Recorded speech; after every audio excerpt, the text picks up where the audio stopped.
A constitutional republic, not a democracy. The ideal of a democracy is universal equality. The ideal of a constitutional republic is individual liberty. A democracy always degenerates into dictatorship, which promises government-guaranteed equality and security, but it delivers nothing but poverty and serfdom for the people it robs and rules. America was founded as a constitutional republic to safeguard the liberties of the people against the tyranny of democracy or of one-man dictatorship. In this century, great strides have been made toward the goal of subverting our republic into a democracy. The foremost tactic of the subverters is subversion of language. By calling America a democracy until people thoughtlessly accept and use the term, the totalitarians have obscured the real meaning of our principles of government. That is a summary of my report on a constitutional republic, not a democracy. The full report after a message from my sponsor.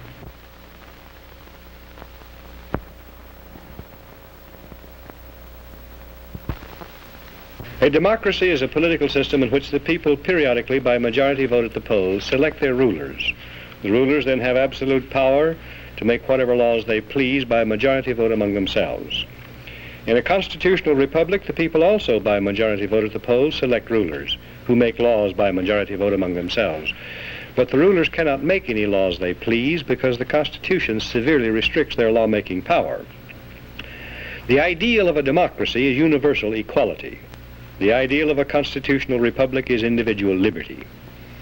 In this century, great strides have been made toward the goal of subverting our republic and transforming it into a democracy. The foremost tactic of the subverters is subversion of language.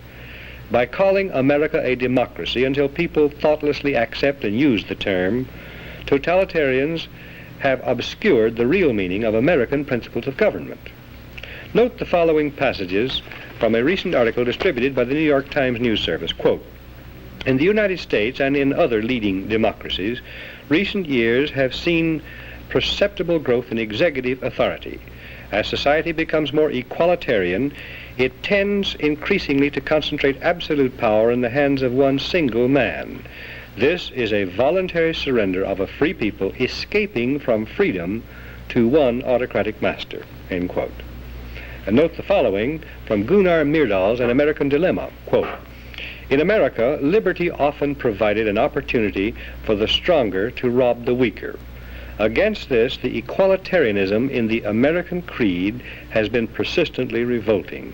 And in the conflict between equality and liberty, equality is slowly winning. In America, conservatism has to a great extent been perverted into a cult of the Constitution.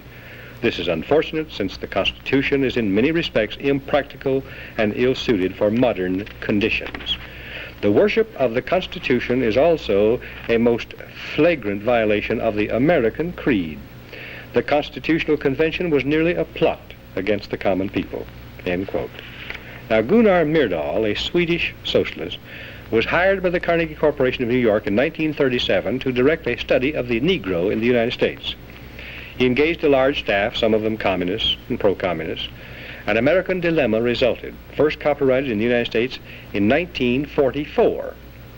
In 1954, the Supreme Court handed down a school segregation decision, which deliberately violated the Constitution, reversed a previous Supreme Court decision, and lit a fuse touching off explosive violence, which has been shattering our society ever since. The court cited An American Dilemma as one of the modern authorities on which it relied in preference to the Constitution for justification of its decision. An American Dilemma, written by a Swedish socialist, provided a basic rationale for the conversion of our free republic into an equalitarian democracy. Myrdal contends that the American Declaration of Independence, 1776, proclaimed the ideal of an equalitarian democracy because it contains the phrase, "all men are created equal." 11 years later, the Constitution created not a democracy founded on the ideal of equality, but a republic founded on the ideal of liberty. This is why Myrdal says the Constitutional Convention was nearly a plot against the common people. But he and those who parrot his ideas are either ignorant or dishonest. The Constitution was ordained specifically to safeguard the principles of liberty proclaimed by the Declaration of Independence. The Declaration's phrase, "all men are created equal," means that men are equal before the law and before the Creator, regardless of their inequality in human society. The Declaration says that men are endowed with unalienable rights, and that the purpose of government is to secure these rights. The unalienable rights of man enumerated in the Declaration of Independence do not include equality, but they do include liberty, along with life and pursuit of happiness. Equality of all men in the eyes of God and before the law is a condition essential to freedom, but no other kind of equality is possible. Government efforts to achieve material equality will produce crushing tyranny, but will not make people equal. The writers of the Constitution were anxious to safeguard liberty against dictatorship, monarchy they called it, but their chief anxiety was to protect the country against democracy. Edmund Randolph, delegate to the Constitutional Convention from Virginia, said the general object of the convention was to provide a cure for the follies and fury of democracy. Elbridge Gerry and Roger Sherman, delegates from Massachusetts and Connecticut, urged the Constitutional Convention to create a system to eliminate the evils that flow from the excess of democracy. Alexander Hamilton, delegate from New York, said, "We are now forming a Republican government. Real liberty is not found in democracy. If we incline too much to democracy, we shall soon shoot into a monarchy." John Adams, one of the giants of the American Revolutionary period, said, "Democracy will envy all, contend with all, endeavor to pull down all. And when by chance it happens to get the upper hand for a short time, democracy will be revengeful, bloody, and cruel." Speaking of pure democracy, in which the people by majority vote act as their own lawmakers, instead of electing representatives to make laws, James Madison said, "Such democracies have ever been incompatible with personal security or the rights of property.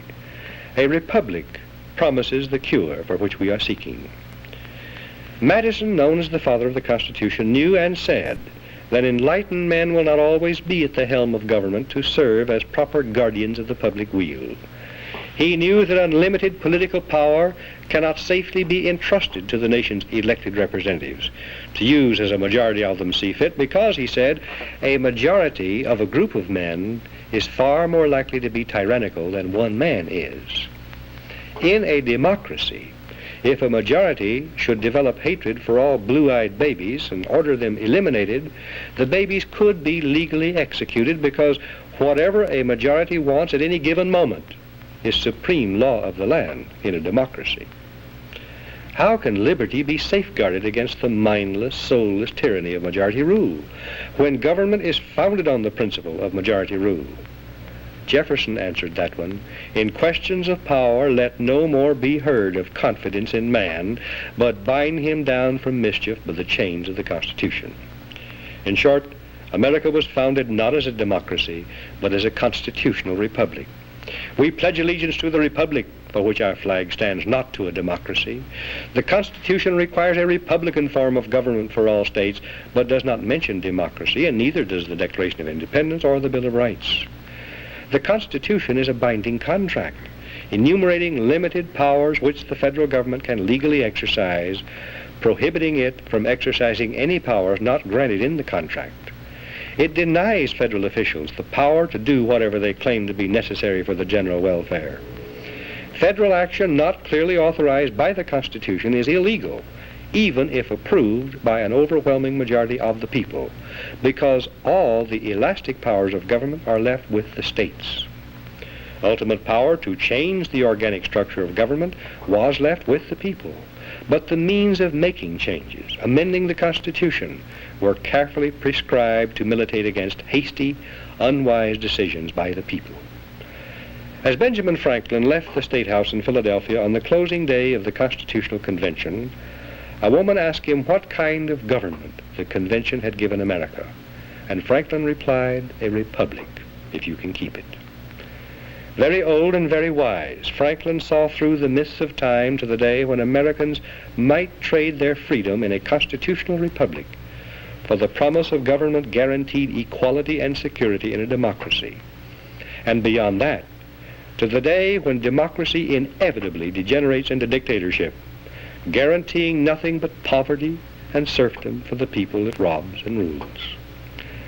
The American constitutional system, unique in history, enabled Americans to develop a backward continent into the most magnificent nation of all time. The system was designed to prevent both tyranny by government and reckless rebellion by the people.